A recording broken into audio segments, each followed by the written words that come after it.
what you hear. There will be time for you to read the instructions and questions, and you will have a chance to check your work.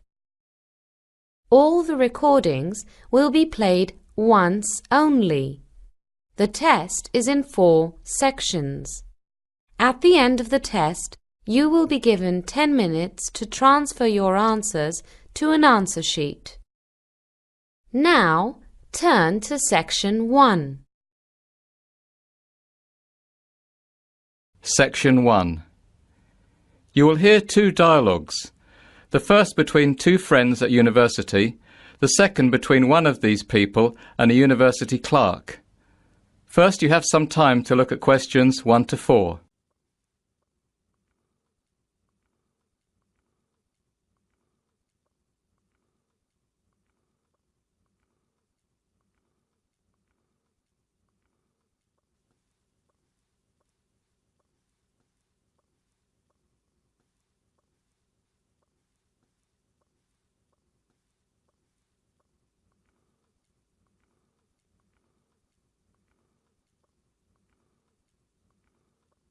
You will see that there is an example that has been done for you. On this occasion only, the conversation relating to this will be played first. Hi, Julie. You look flustered. What's wrong? I left my car parked in the underground parking and now it's gone. Gone? What do you mean? Do you think it's been stolen? I think so. I'm just so flustered. It's such a big place and I'm not sure. I just can't remember where I left it, or if someone took it. Was it locked? Well, I think I locked it. You know, I was thinking of my class at the time because I was running late, so I'm not 100% sure. The correct answer is A. Now we shall begin. You should answer the questions as you listen because you will not hear the recording a second time. Listen carefully and answer questions 1 to 4. Hi, Julie. You look flustered. What's wrong? I left my car parked in the underground parking and now it's gone. Gone? What do you mean? Do you think it's been stolen? I think so. I'm just so flustered. It's such a big place and I'm not sure. I just can't remember where I left it, or if someone took it. Was it locked? Well, I think I locked it. You know, I was thinking of my class at the time because I was running late, so I'm not 100% sure. Where did you leave it? Underground. It was level 1. Don't you know that area's for postgraduate students, not for undergraduate students? Did you get a parking permit from Student Services? No, I didn't. So what does that mean? It means that it's probably been towed away.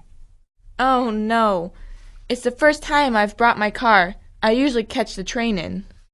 How long has it been parked for? Probably around 4 hours. Is there anything I can do? Yes. Go to the clerk at Student Services and ask what you have to do to get your car back. You'll probably have to get your car out of the compound and also pay a fine.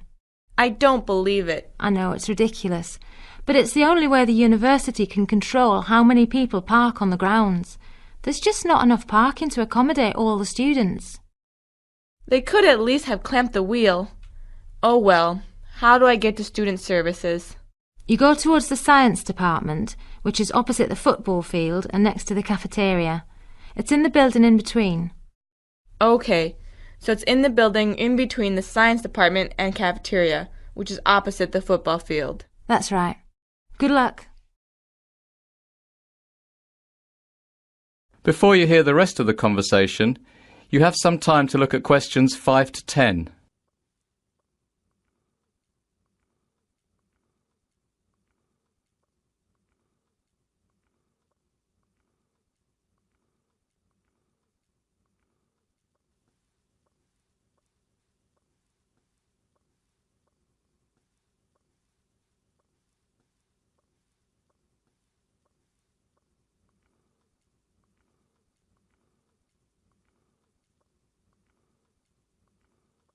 Now listen and answer questions 5 to 10. Good morning. Can I help you? Yes, I was told to come here because I seem to have lost my car. Oh, what do you mean?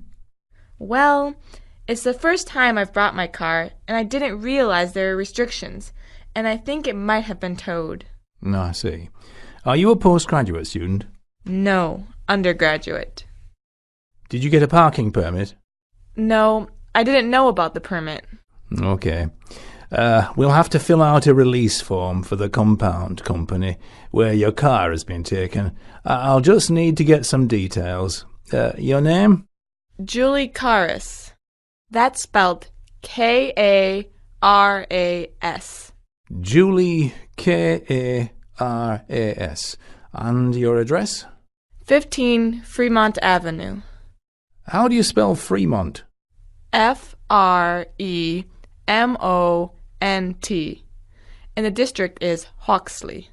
How do you spell that? Hawkesley.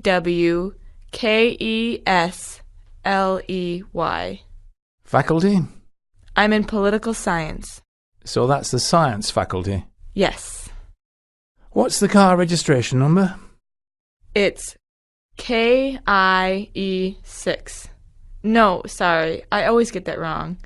It's IKE614T.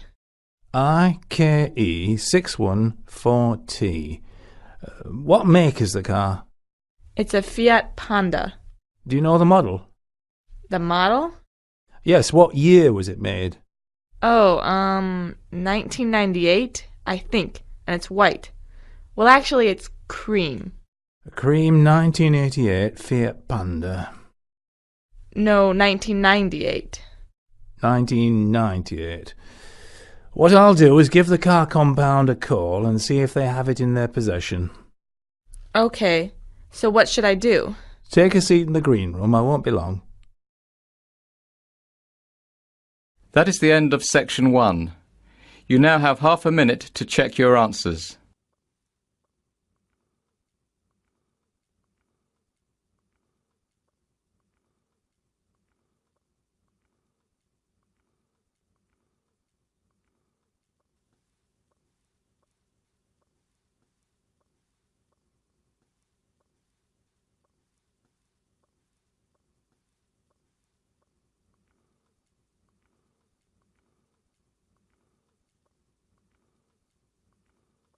Now turn to Section 2. Section 2. You will hear a ranger from the Nitmaluk National Park speaking on a radio program about hiking in Australia. First, you have some time to look at questions 11 to 14.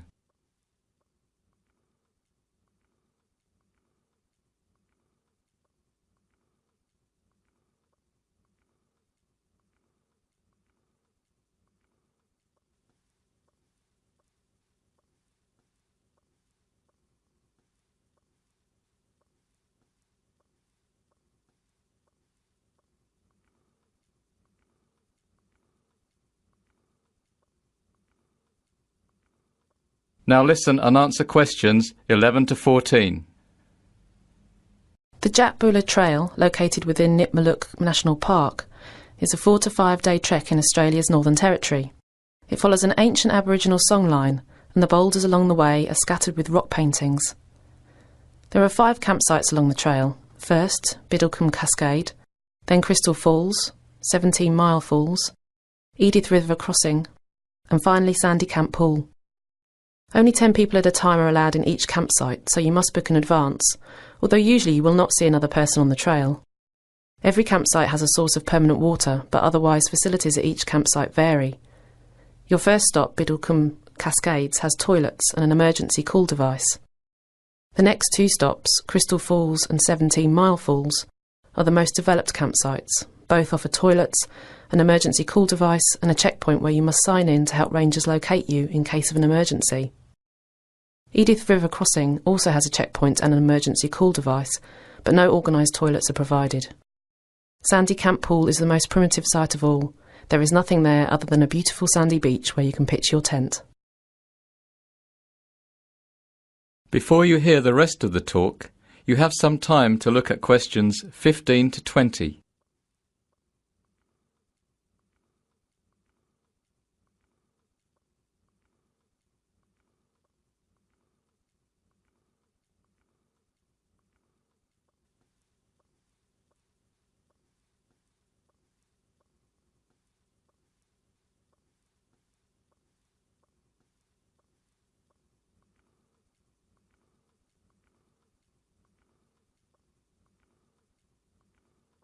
Now listen and answer questions 15 to 20.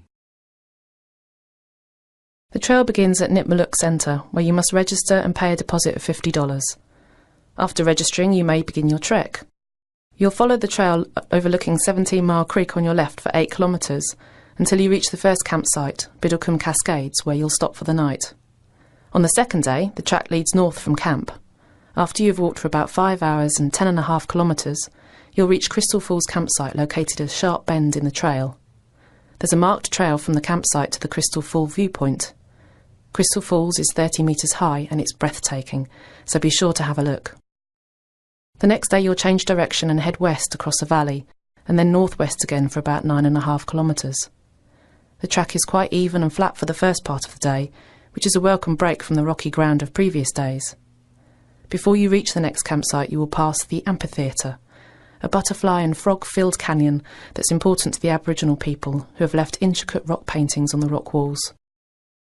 A few kilometres further you'll come to 17 Mile Falls campsite, besides a series of rock pools and small cascades above 17 Mile Falls Creek.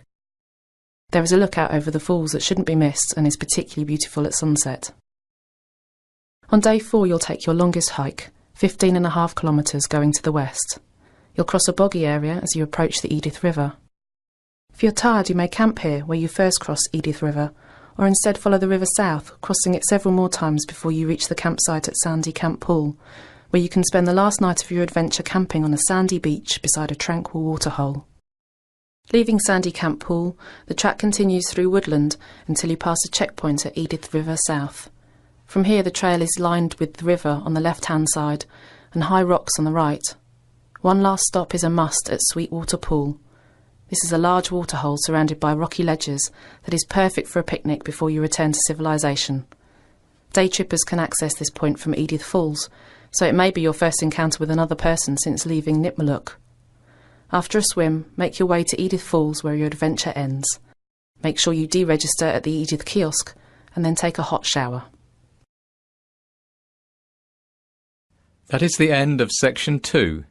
You now have half a minute to check your answers.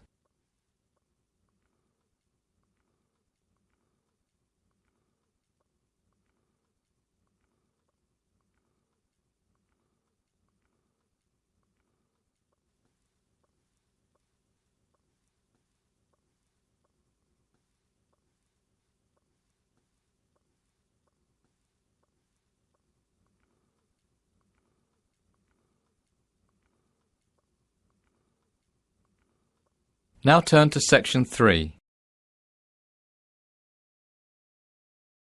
Section 3.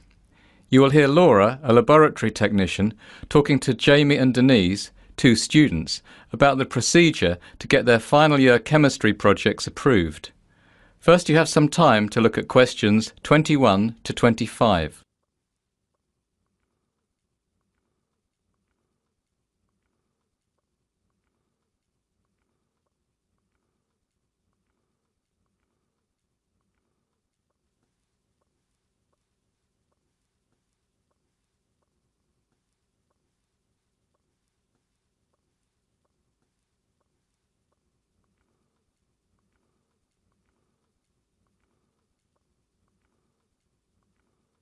Now listen and answer questions 21 to 25.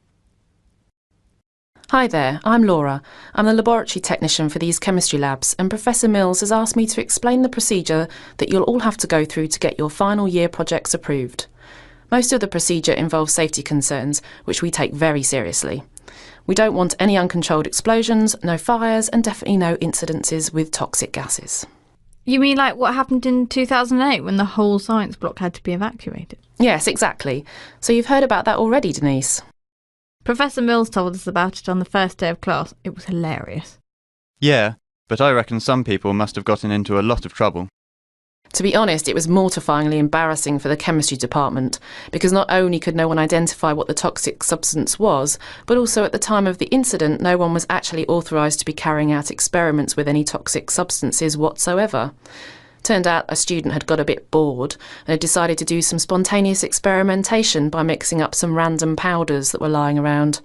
This is actually incredibly foolish because there are some extremely dangerous substances in the laboratory stores, and everyone was utterly shocked that someone of college age would do something so childish and irresponsible.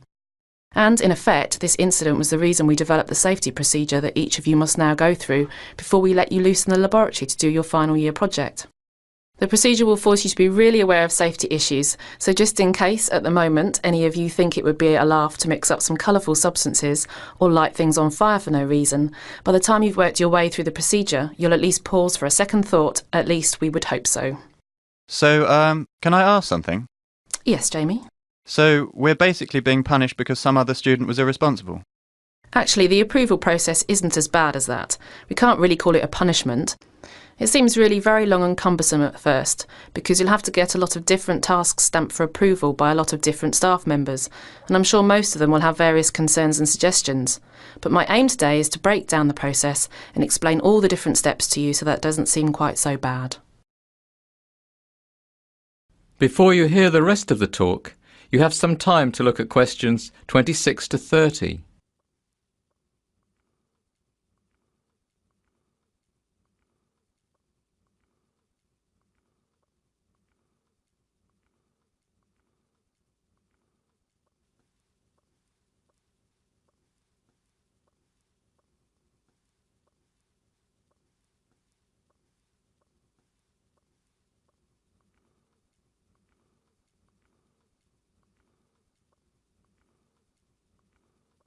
Now listen and answer questions 26 to 30. All right, let's get started. As I said before, a number of different staff members will be giving you suggestions, and they may not always agree, so just to keep things clear, you should remember that the laboratory supervisor has the final say about whether or not an experiment may be done here in our laboratory. Your professor has the final say whether you can do a particular experiment for your project, provided it's approved by the laboratory, and I've got the final say on how it may be done. So, the first step is that you will fill out this safety assessment form. You will have to have a fairly clear idea of your experiment, because you'll need to list all the chemicals you'll be using, the quantities you'll be using for each one, and the nature of the reactions that you'll carry out. You'll also be required to provide a week-by-week schedule so that we can be sure that whatever substances you're working with won't prove to be incendiary if they get mixed up with whatever the person next to you on the bench is getting up to. Really, for most of you, this assessment form will be quite straightforward because you're simply not going to be working with anything very dangerous. But for some of you, particularly if you are working with any volatile substances, it could be a bit more complicated. You might have to justify the use of certain substances, or only be allowed to use them on particular days. Now then, after you've filled out your safety assessment form and given a copy to your professor, you will submit it to the laboratory supervisor and he'll review it. This could take a couple of weeks, so do it early. Don't leave it to the last minute. He's a busy man. The laboratory supervisor will eventually make a recommendation to your professor about whether the experiment can go ahead, requires modifications, or may not be done. Next, your professor will either approve the project or not. If your professor does not approve the project due to safety concerns, then you, the student, will be notified and you'll begin the process over again by submitting a new safety assessment form that takes into account those troublesome safety issues. Is everyone with me so far? I have a question. Yes, Jamie. So if we have to wait weeks for the laboratory supervisor to give his approval, and then we have to redo the form, we're going to be quite behind our classmates who got approval on their first go. That's a bit unfair, isn't it? I mean, some people are going to have an advantage of several weeks over other people. Well, you needn't really worry about getting behind at this stage. After all, you'll have 6 months to work on your final project. And you'll only get a 2-week block of laboratory time anyway, so there's time to wait for the laboratory supervisor, provided you get started promptly and don't leave it all to the last 2 months. Also, don't forget that this is only one step. There are plenty of other steps for other students to get hung up on further down the line. It will all balance out. But, Laura, what if our projects aren't approved? Then you'll come up with another one. Don't get too attached to your project in the beginning. Projects get turned down. Let's see, last year I think only 15 projects got approval on their first go. Out of how many? Out of about 45, I think. There are less of you this year, but still, be prepared to come up with an alternative project. There are plenty of people to help you if you need ideas, your professor, his RAs, even your fellow students. And don't forget that in the first months of your project, the library will be your second home, and the librarians will be your greatest friends. Laura, what's an RA? RA stands for Research Assistant, like Jess over there in the lab coat. Hi Jess! Now, once your professor has approved your project, you will need to write up a set of experiment safety procedure guidelines. This will include all the practical steps you'll take to keep safe and exactly what you'll do if you have a spill or some such thing. How will we know all this? We've got no experience in the laboratory. Well, after your professor approves your project, he'll assign an RA to help you write the experimental safety procedure guidelines. You won't be on your own. Finally, once that's written, you'll give it to the laboratory technician, that's me, for approval. If I approve it, then you can begin your experiment. If there are problems, we'll sit down together and talk about it. Then you and your assigned RA will come up with a way of making your experiment completely safe to conduct. You'll redo the guidelines and give it to me again until it's approved. But the RAs know what they're doing, so I don't expect there will be too many problems. OK? Any questions? That is the end of section 3. You now have half a minute to check your answers.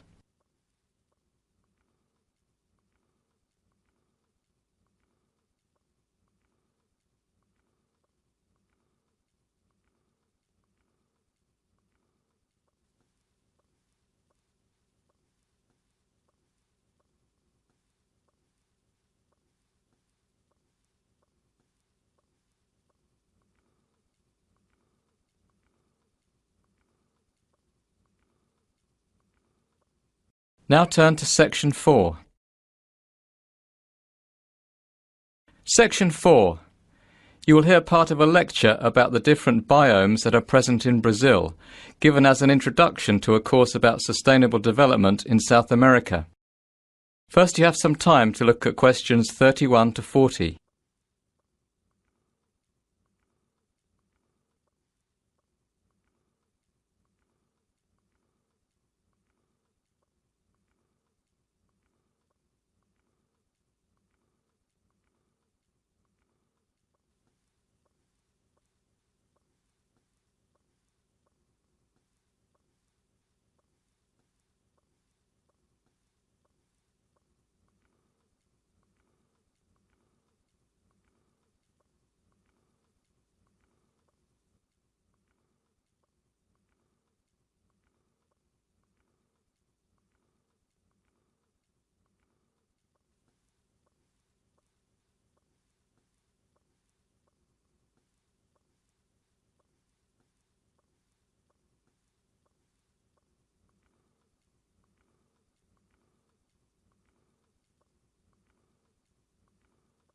Now listen and answer questions 31 to 40.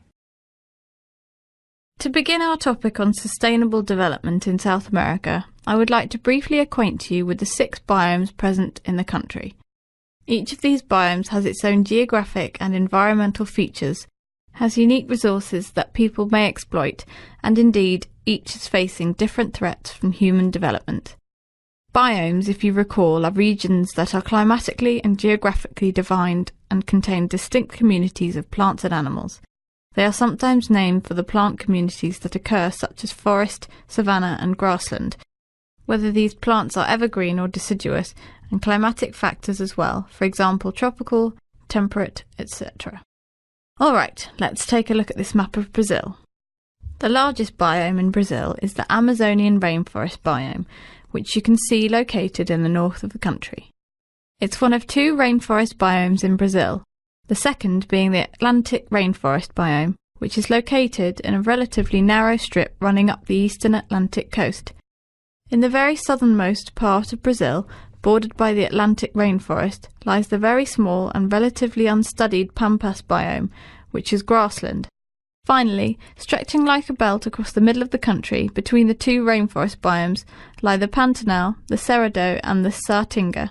Starting at the left of the map, you can see the smallest of the 3, which is the Pantanal biome, a unique seasonally flooded wetland area. In the centre of the country is the Cerrado, the second largest biome in Brazil. Cerrado is tropical savanna, a scattering of grassland and deciduous forest that experiences a short dry season. Finally, the last biome, called Saatinga, is located between the Cerrado and the Atlantic forest in the northeast of the country. The Saatinga has a very long dry season, lasting 8 to 9 months, and is covered in deciduous scrub. So, Let's begin with the Amazonian rainforest biome. As I mentioned previously, it's rainforest and it's incredibly diverse. It contains the largest single reserve of biological organisms in the world. No one really knows how many species occur in the Amazon forest, but scientists estimate that there could be as many as 5 million. Recently, this biome has been under a great deal of pressure from agriculture, with large swathes being cleared and burned to create pasture for the 19 million cattle that the area supports. However, the soils are acidic with very low levels of certain important minerals and are quickly degraded when heavily grazed, which necessitates more clearing and burning of forest. The rainforest is further disturbed by selective logging of valuable tree species. The second largest biome in Brazil is the Cerrado, which is a tropical savanna environment made up of sparse trees and drought-resistant grasses. The Cerrado also contains a huge biodiversity. It's estimated that 1/3 of Brazil's plant and animal species are located in this region. But since 1995, the cultivated pasture area in the Cerrado has increased by almost 70%. It is a common practice to use newly cleared land for the cultivation of crops for a few years, and then when it starts to degrade, to use it for pasture for cattle. The Cerrado now supports 72.3 million cattle, which amounts to 41% of the cattle in Brazil. Next we have the biome called the Saatinga, which is a tropical dryland with a dry season that lasts 8 or 9 months of the year. Vegetation is deciduous, sparse and thorny and contains a high number of species endemic to Brazil. Agriculture is limited by the lack of water, but this biome supports 8.8 million goats and 8.1 million sheep, besides 23.9 million cattle. The Pantanal biome, a wetland formed by the flooding of the rivers of the Paraguay basin, is the world's biggest flooded plain.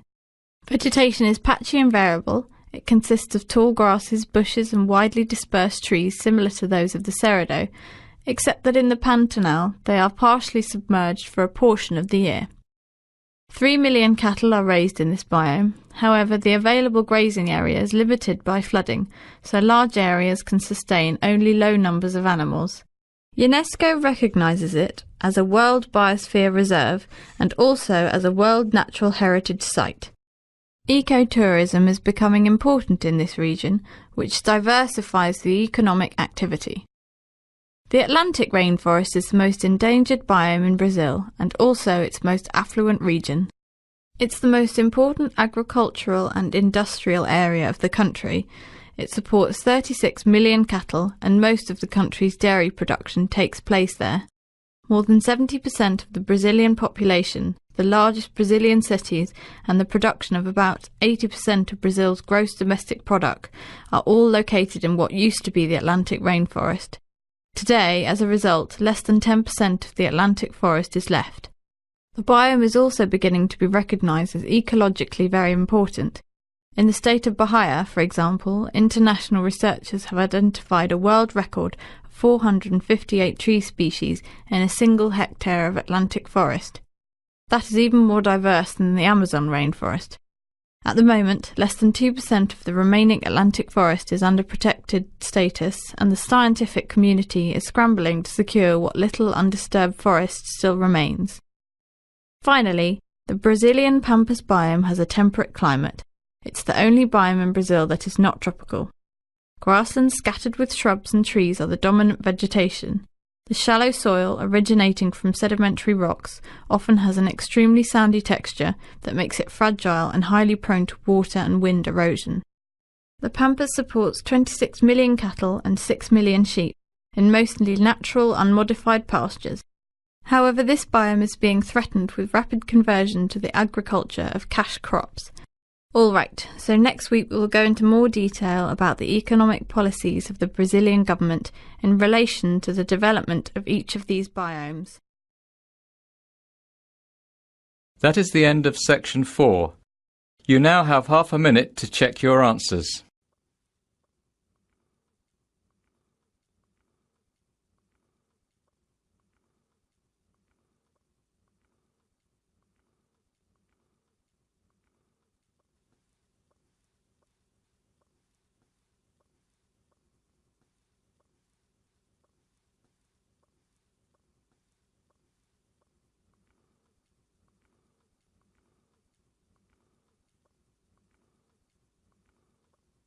That is the end of the listening test.